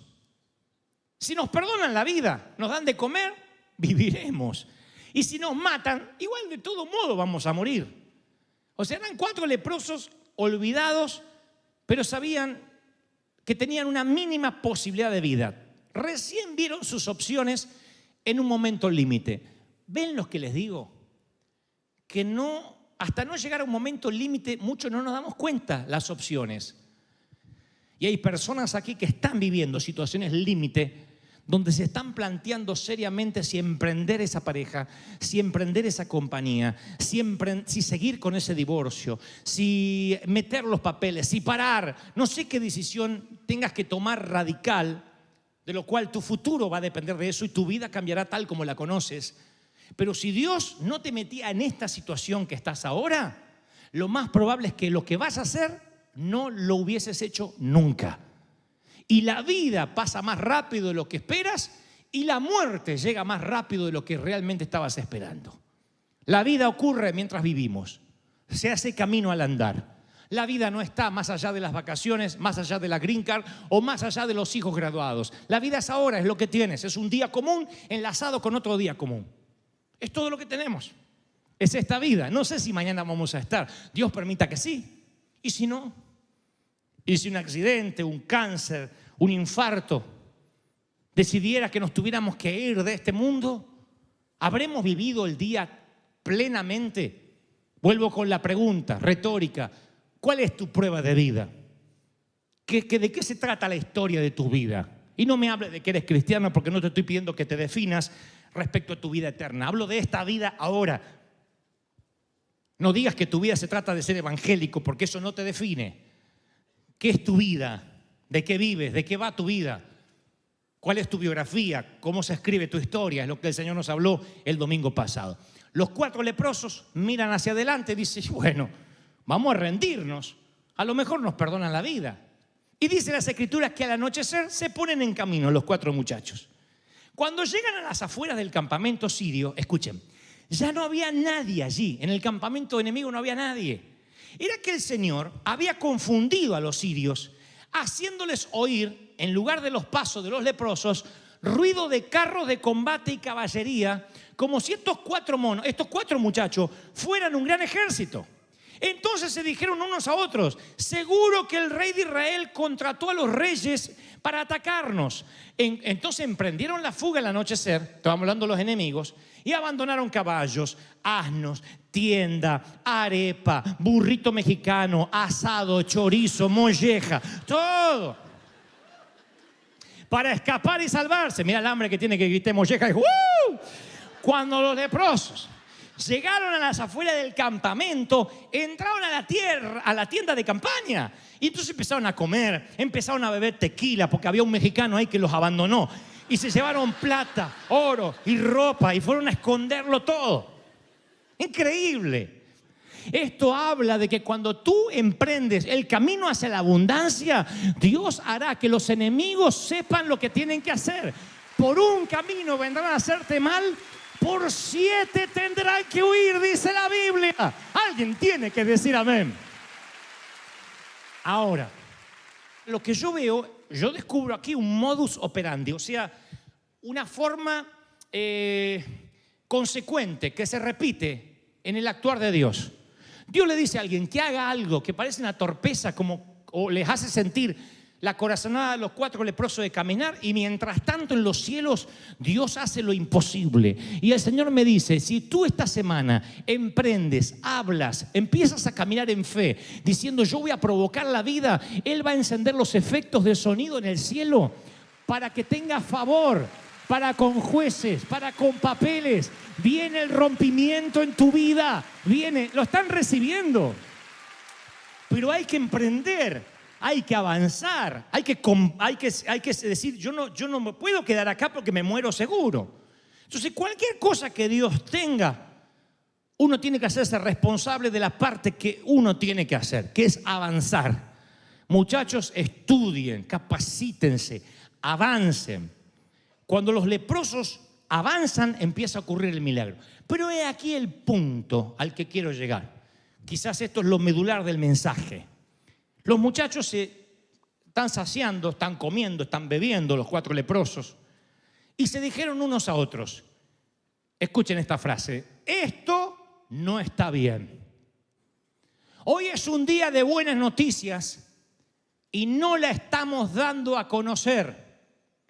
Muchachos, si esperamos hasta que amanezca, vamos a resultar culpables de las muertes por hambre.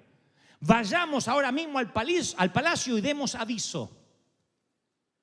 Esto no está bien. A ver, ¿qué nobleza obligaba a decir esto no está bien, hay que compartirlo con los de la ciudad? ¿Alguien los estaría culpando si ellos se quedaban la comida para ellos? Al fin y al cabo, ¿cuántas personas habría de las paredes para adentro? Digo, en la ciudad, ¿cuántos habrían? No dice la Biblia cuánto, pero 30.000 gentes.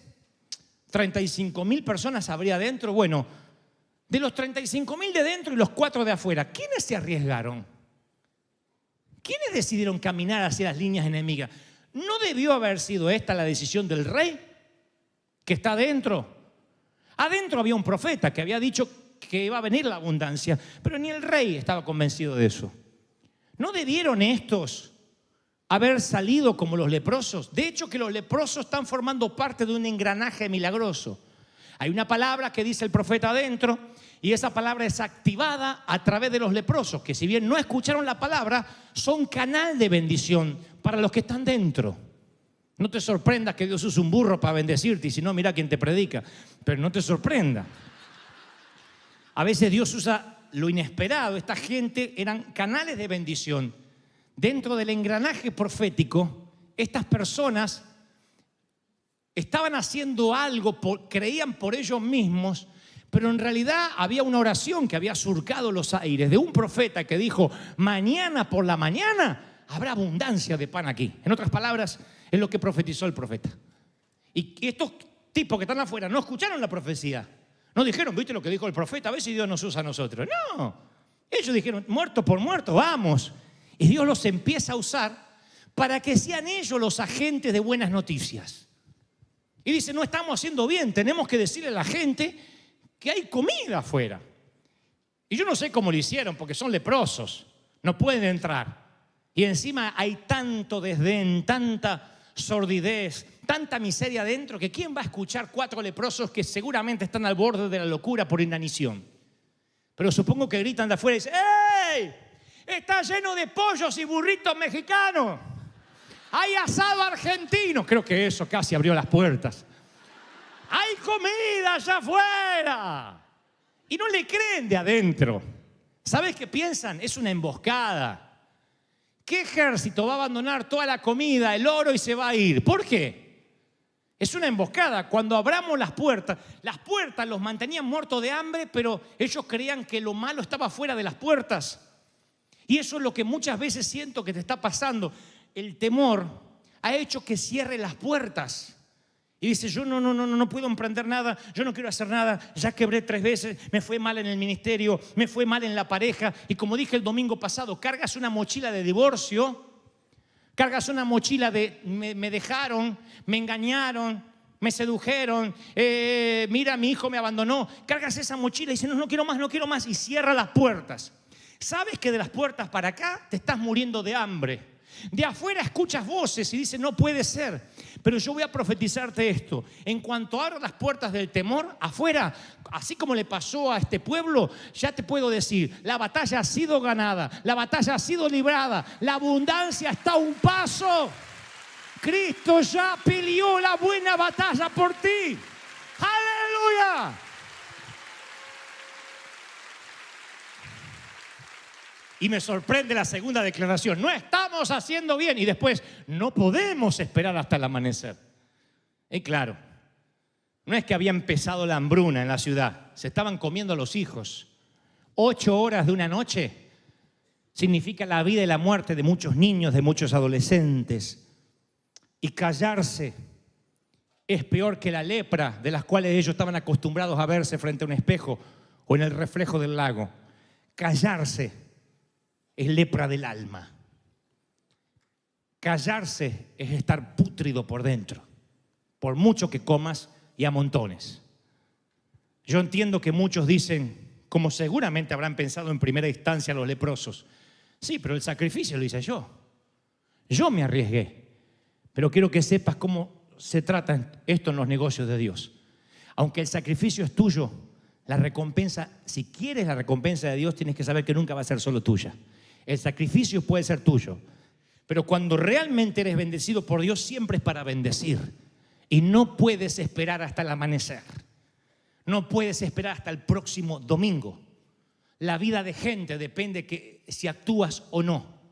Y nosotros, Dios nos da la bendición de congregarnos, de que cada domingo tienes una palabra que aplicas, donde tú dices: esta palabra me sirve para mi vida, para mis hijos. Si la escucha un inconverso, la entiende. Entonces, estoy hablando como pastor. Hablemos de todo, del entorno, de la gente, de los servidores.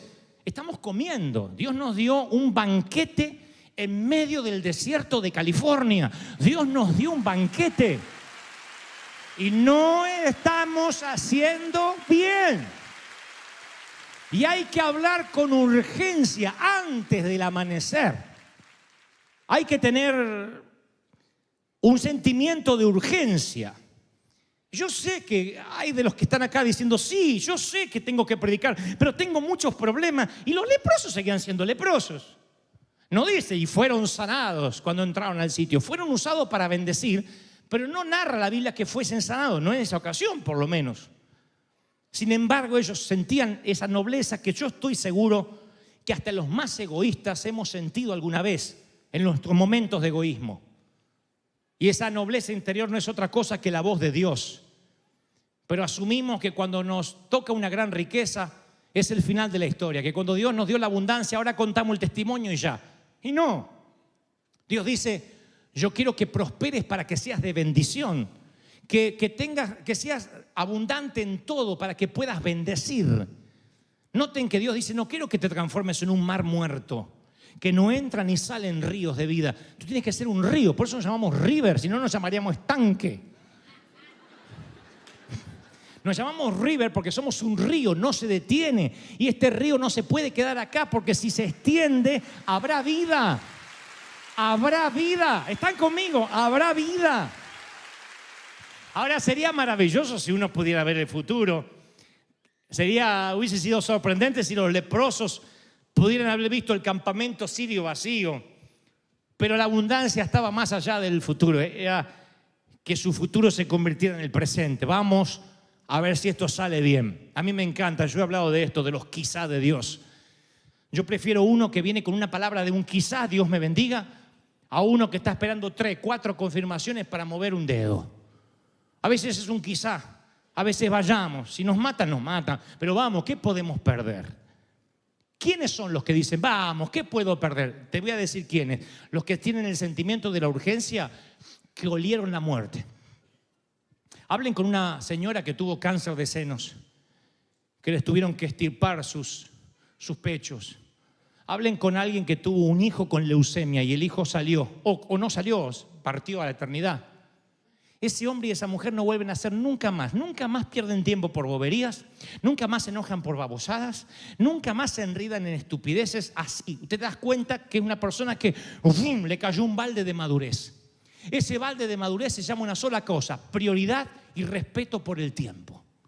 Empiezan a pensar el cariño que no le dieron al niño, el tiempo que no fueron a un parque, las veces que no tenían dinero pero podían comer una hamburguesa casera en la plaza.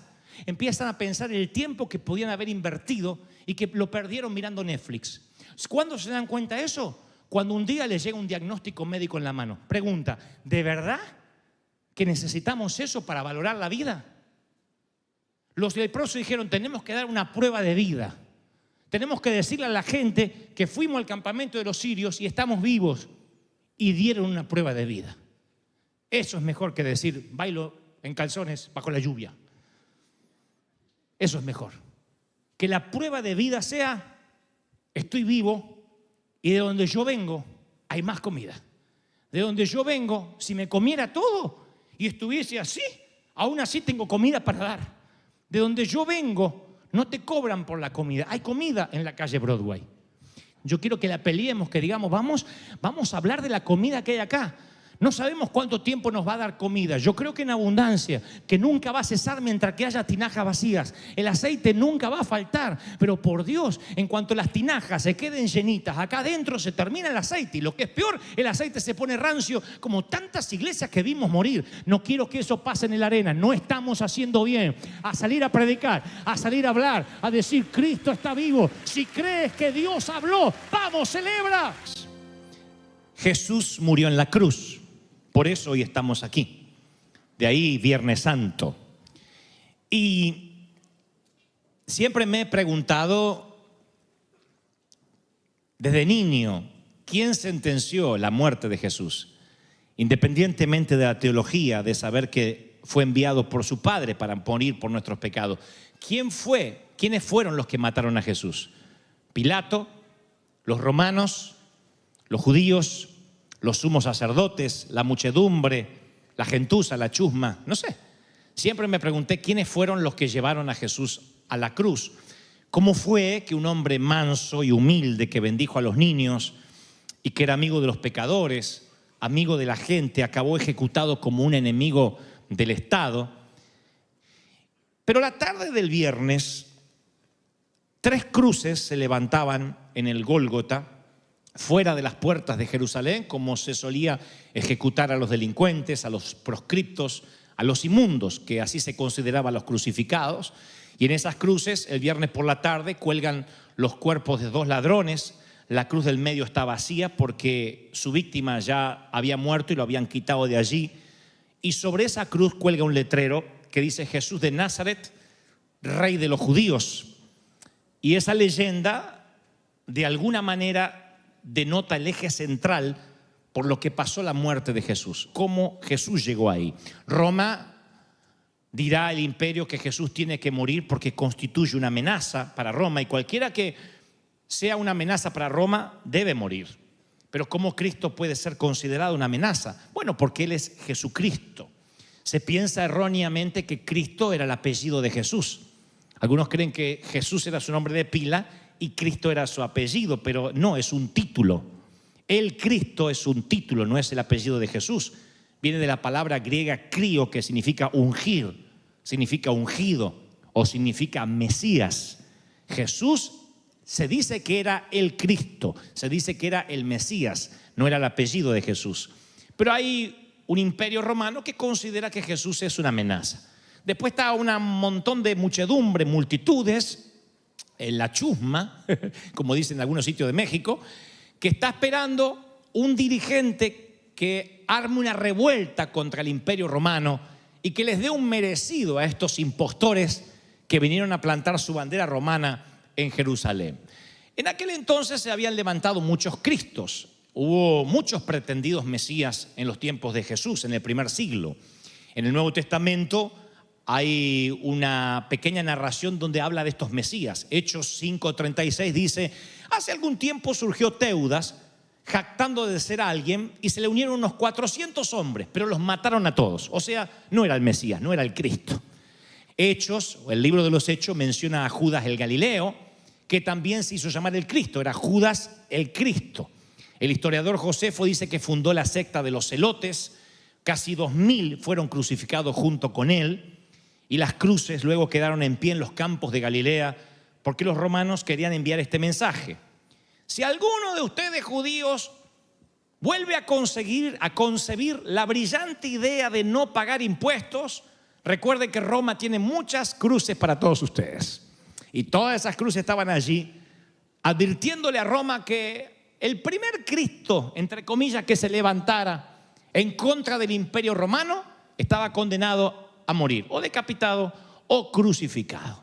Esas cruces estaban en los campos de Galilea, 2000 vacías, como testimonio de que allí habían sido ejecutados 2000 insurrectos. Jesús era un muchachito cuando esto ocurrió.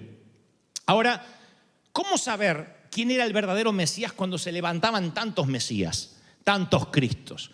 Es muy parecido a la película el del rey Arturo, no sé si ustedes la vieron alguna vez, que el verdadero rey de Inglaterra era el hombre que podía sacar la espada de la piedra. ¿La vieron alguna vez? ¿Sí o no? Si podía sacar la espada de la piedra, es que ese era el rey.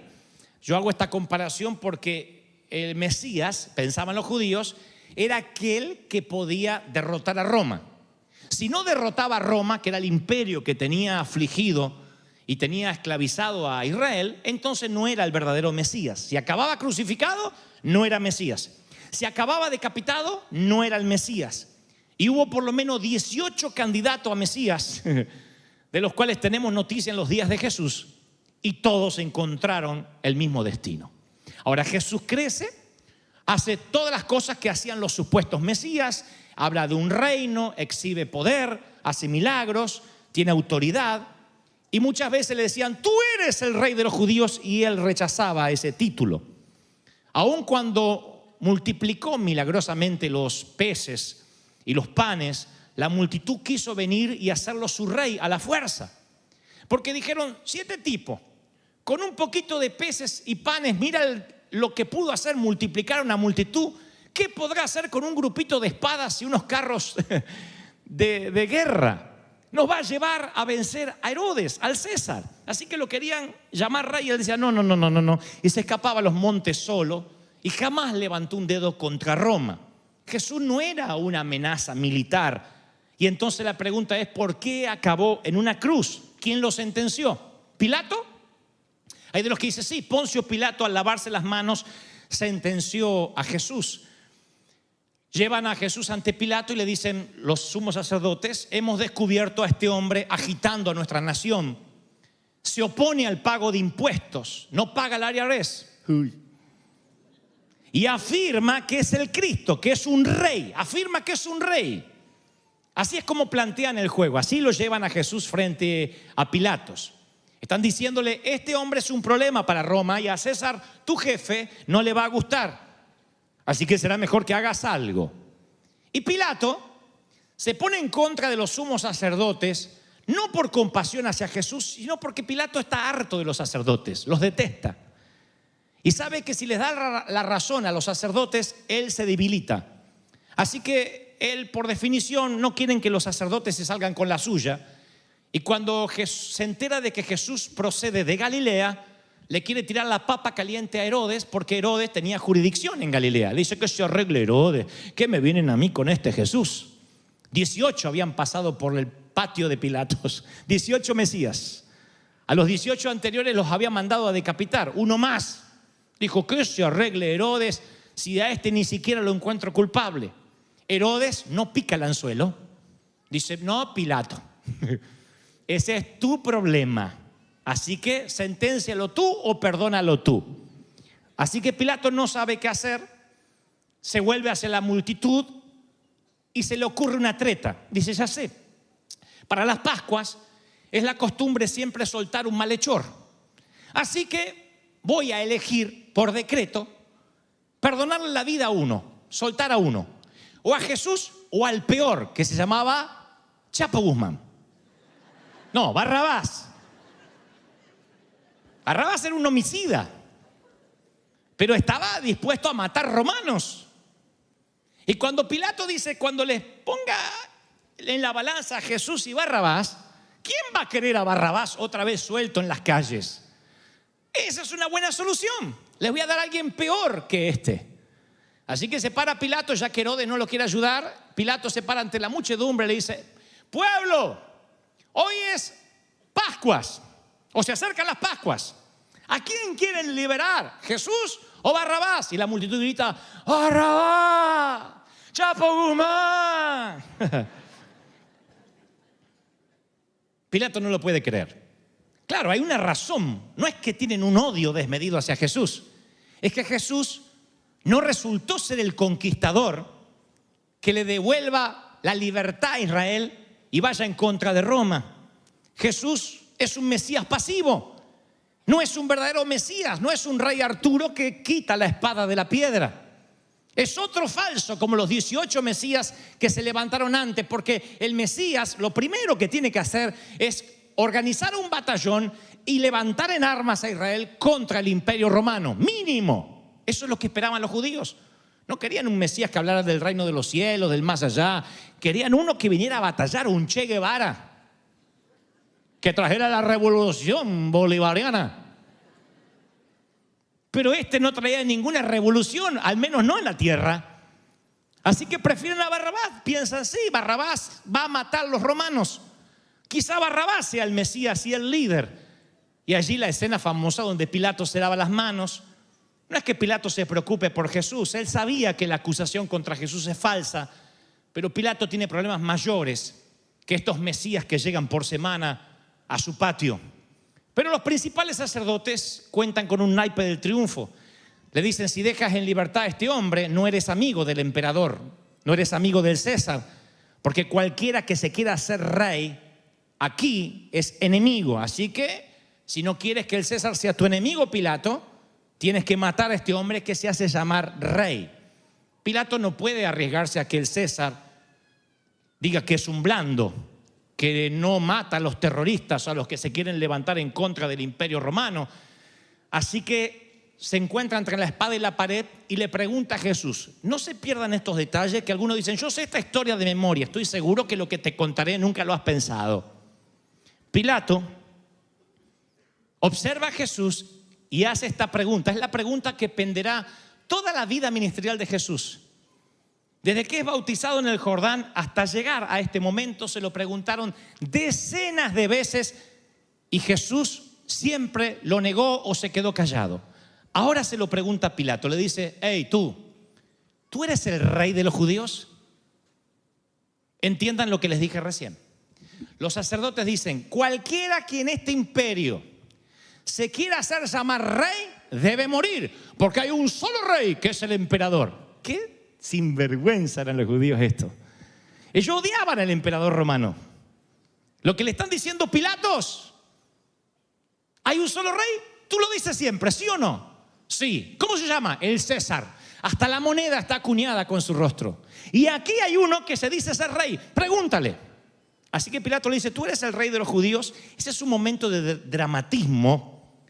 Porque si Jesús dice, no, yo no soy el rey de los judíos, sale libre de inmediato. Porque todas las acusaciones eran falsas.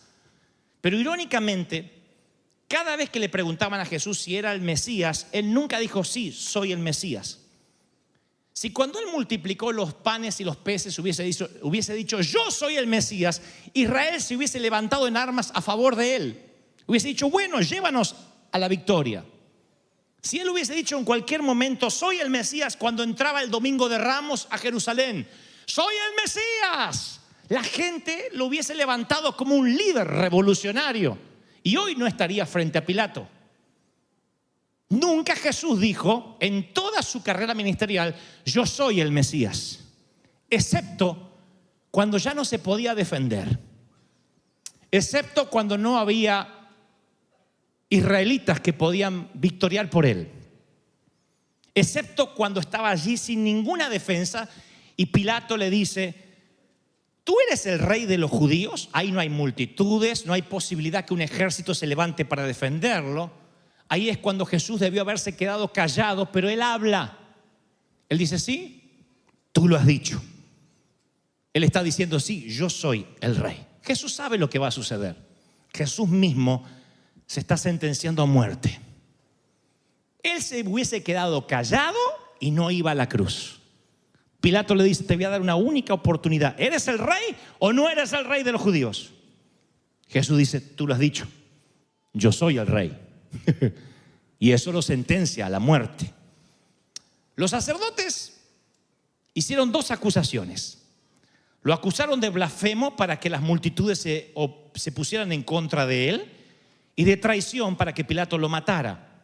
Pero aún así no pudieron corroborar nada en ese juicio, porque la palabra dice que los jefes de los sacerdotes buscaban alguna prueba contra Jesús para condenarlo a muerte, pero no la encontraban.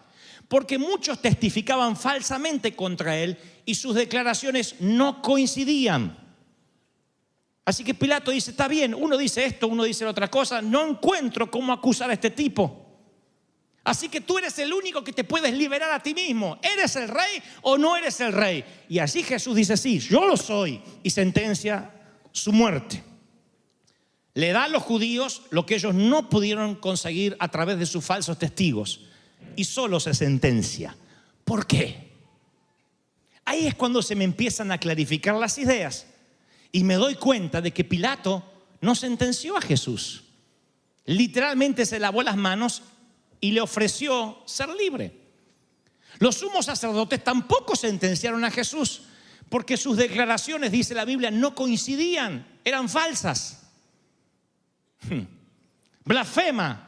Dice que no debemos pagar impuestos. Jesús nunca dijo eso. Dijo, dad al César lo que es del César y a Dios lo que es de Dios. Así que alguien decía, no, él dijo que hay que darle al César. Otro decía, no, él dijo que vamos en contra del César. Pilato dijo, pónganse de acuerdo si lo quieren matar. Entonces, ¿quién está condenando a Jesús? ¿El César? El César lo único que le importa es el grano. Él quiere que los carros de grano, de trigo, lleguen a destino para poder mantener su imperio. Es lo único que le preocupa al César. El grano en el Medio Oriente es lo que el petróleo en el Medio Oriente hoy. Así que César le importa 3 cuernos los mesías que se levantan por semana. Y este es uno más. El César tampoco está sentenciando a Jesús. Lo está haciendo el propio Jesús. ¿Por qué? Porque el propio Jesús decidió el día jueves que iba a morir el viernes. Él lo decidió. ¿Cuándo? En el huerto de Getsemaní. La raza humana empezó en un huerto con un hombre llamado Adán. Y la historia de uno que sería llamado el segundo Adán también acabaría en un huerto. Cuando Jesús estuvo en el huerto, él tenía muchas opciones todavía. Podía luchar con los celotes, que eran los terroristas de la época. Jesús tenía carisma, era joven, las multitudes lo iban a seguir hasta la muerte. Podía ocasionar una revolución ahí en el huerto. Podía retirarse con la gente que se llamaban los esenios, que eran los judíos que se ocultaban para que los romanos no le pusieran un pie encima, y ahí crear una comunidad diferente. Podía colaborar con los sumos sacerdotes, podía meterse dentro de las sinagogas y hacer una reforma tipo Lutero dentro de la iglesia católica. No la iglesia católica, pero dentro de la sinagoga. Lo que Lutero fue a la iglesia católica pudo ser Jesús a los judíos. Podía Jesús hacer un trato con Pilato. Imagínense lo que hubiese sido el Hijo de Dios transformando el imperio romano desde dentro. Podía orar a Dios para que lo liberara y enviar una legión de ángeles. Podía pedir una legión, o podía haber hecho un milagro más que terminara de convencer a todos. Pero Jesús, en el huerto de Getsemaní, cuando ya promediaba la madrugada del viernes, dijo: no voy a huir, no voy a pelear, no voy a hacer un trato, no voy a deslumbrar a nadie, voy a morir. Y le dijo al Padre: no sea mi voluntad sino la tuya. Porque Jesús sabía que un verdadero Mesías, a diferencia de lo que creía el pueblo de Israel, no era el que iba a derribar a Roma.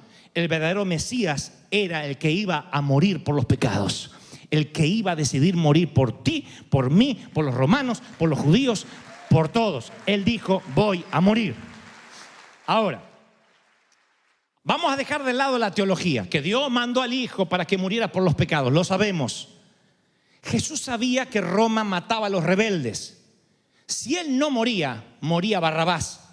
Así que en primer lugar Jesús murió para que no muriera Barrabás. ¿Te dice Barrabás? Sí, para que Barrabás no muriera, Jesús muere.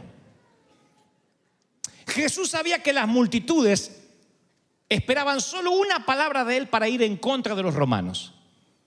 Y los romanos no es lo que muestran las películas de Hollywood. La mayoría de los soldaditos eran muchachitos de Siria, reclutados para trabajar para el imperio romano. Un montón de muchachitos. Si Israel se levantaba en armas, un montón de soldados romanos hubiesen muerto. Así que Jesús también muere por los romanos. Porque Jesús decide morir, los romanos viven. Jesús también sabía que los romanos acorralarían a sus discípulos y los ejecutarían. Había sucedido antes y volvería a suceder. Sus discípulos sabían cómo operaba Roma y que un Mesías fugitivo debía morir y todos sus cómplices con él. Así que Jesús decide no ser un fugitivo, se entrega y por eso le salva la vida a los seguidores. Jesús sabía que si decía cualquier palabra, sus seguidores iban a morir, así que también muere por sus discípulos.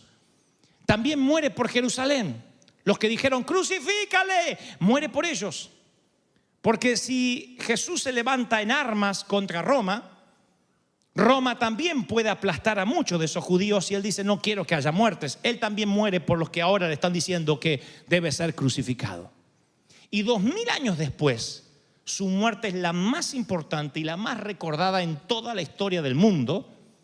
Pilato escribió sobre su cruz en el idioma del pueblo de Dios, que era el hebreo, en griego, que era el idioma del pueblo culto, y en latín, que era el idioma del imperio romano, escribió Jesús de Nazaret, rey de los judíos, para que todo el mundo pudiera leerlo. Y esa no fue la decisión ni del César, ni de Pilato, ni de los sumos sacerdotes, ni de las multitudes. Esa fue la decisión de Cristo. Cristo dijo el jueves: moriré el viernes. Él decidió morir. ¿Quién mató a Jesús? Nadie. Él decidió ir a la cruz. Pudo no haber ido, pero él decidió morir. Ahora, no se asusten ni me apedreen. Voy a hablarles de la cruz. Este es el símbolo más ampliamente reconocido en todo el mundo hasta el día de hoy. Marca más tumbas, adorna más joyas que cualquier otro símbolo, está encima de todas las iglesias del mundo de distintos diseños. Hacer la señal de la cruz se conoce tanto en las basílicas, en las iglesias protestantes, en las católicas y hasta por los jugadores de béisbol.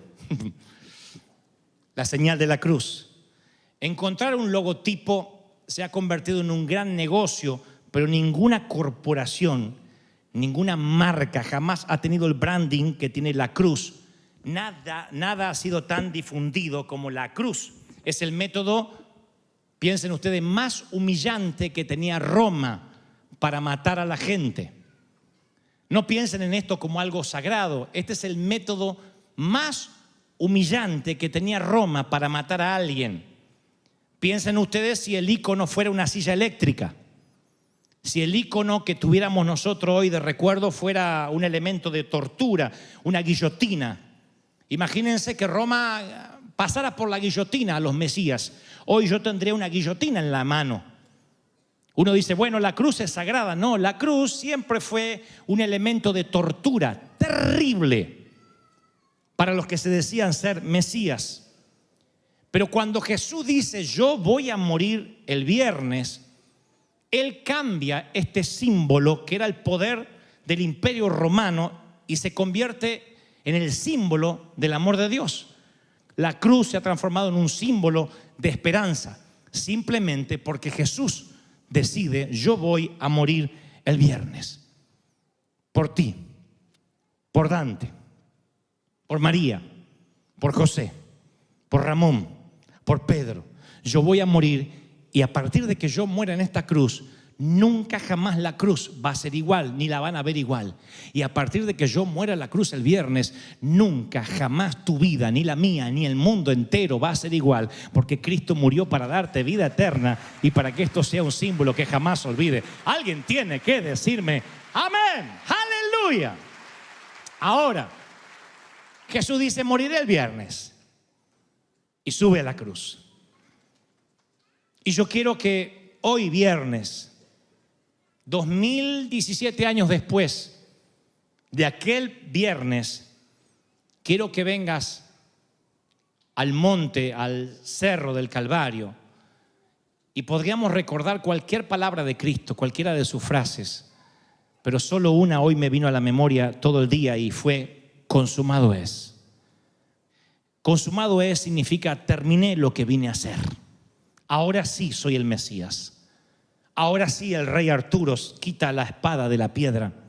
Él dice, terminé lo que vine a hacer. Y en un mundo donde la mayoría no termina nada, y eso nos lo damos cuenta en cosas pequeñas, un césped cortado por la mitad, un libro a medio leer, una dieta abandonada, ejercicios abandonados, una pared a medio pintar. Jesús dice, no, yo sí voy a terminar lo que vine a hacer. Jesús no desistió. Él dijo, consumado es. El trabajo fue concluido, la canción fue cantada, la sangre fue derramada, la muerte fue vencida, el precio ha sido pagado. Él dijo, consumado es. Voy a terminar lo que vine a hacer. Y yo sé que hoy hay gente que dicen, ¿sabes? Yo estoy a punto de rendirme en mi vida. No sé en qué área. Yo veía claramente cuando el Señor me decía hoy por la tarde, dile a mis hijos que no se rindan, que tienen que terminar aquello que yo les envié a hacer, aún desde el vientre de la madre. Si estás en oscuridad, si dices, estoy por bajar los brazos, no puedo más, estoy cansado de hacer lo bueno, desanimado porque no puedes continuar, cansado del trabajo, el Señor me dice que des un paseo por el Gólgota este viernes. Claro, no es el mismo viernes que Jesús murió, son muchos viernes después, pero estamos conmemorando el día que Él subió y dijo, consumado es. Él se sentenció a sí mismo para darnos acceso a la vida eterna. No es que lo mataron por error, no es que algo salió mal de los planes. Él dijo, es el momento. Y esa victoria al final fue la que nos dio acceso a que hoy estemos aquí. ¿Qué significa que el viernes? ¿Qué significa este viernes? Que Él no quiso irse a la eternidad sin llevarte, sin llevarme. ¿No te fascina eso? Él no quiso que te vayas al infierno y decidió bajar a los infiernos por ti antes que irse al cielo sin ti. Él dice, yo tengo que morir para darle acceso a esos hispanos que un día llenarán River 2000 y tantos años después. Yo tengo que subir a la cruz, y subió a la cruz por nosotros. Yo no puedo dejar de pensarlo. Miren, lo más importante es que Él vino a morir para darte vida eterna. Lo más importante es que ni Pilato ni los sumos sacerdotes pudieron acusarlo con nada. Nadie podía crucificarlo si Él no decía esas palabras que no debió haber dicho. ¿Eres el rey de los judíos? Tú lo has dicho, lo soy. Y eso lo condenó a muerte. Si Él no hubiese dicho eso, el imperio lo habría perdonado y tú y yo no estaríamos hoy aquí. Pero Él decide subir a la cruz. Él decide un día jueves y dice literalmente, nadie me va a matar.